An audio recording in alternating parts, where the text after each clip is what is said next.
Elə dayanırsan, elə baxırsan, elə bil qarşında quru bir daşam. İpək saçlarını bir vaxt oxşayan, elə bil hardasa mən olmamışam. Səni dostlarımla, tanışlarımla mən tanış edərdim nə vaxtsa bir. İndi özgələri yad ehtiramla deyirlər tanış ol, nə qəribədir. Yuxuda görərdim nə vaxtsa hərdəm, yolumu gözlərdim yollardan uzaq.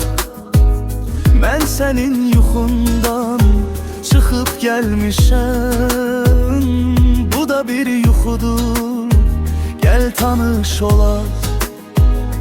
Qoluna girərdim, bu yadındadır, gedərdik yolumuz, arzumuz şərik.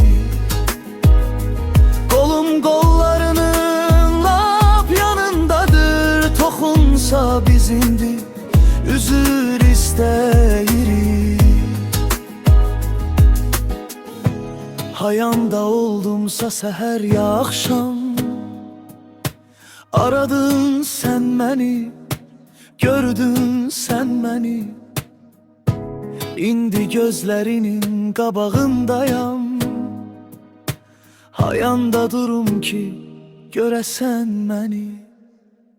Yuxuda görərdim nə vaxtsa hərdəm, yolumu gözlərdin yollardan uzaq. Mən sənin yuxundan çıxıb gəlmişəm.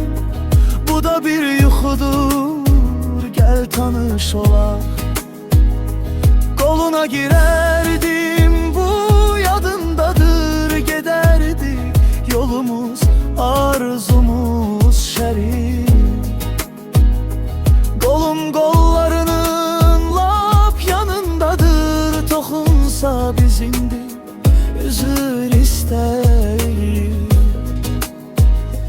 Yuxuda görərdim nə vaxtsa hərdəm, yolumu gözlərdin yollardan uzaq.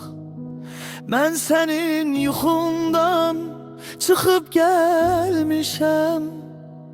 Bu da bir yuxudur, gəl tanış olaq.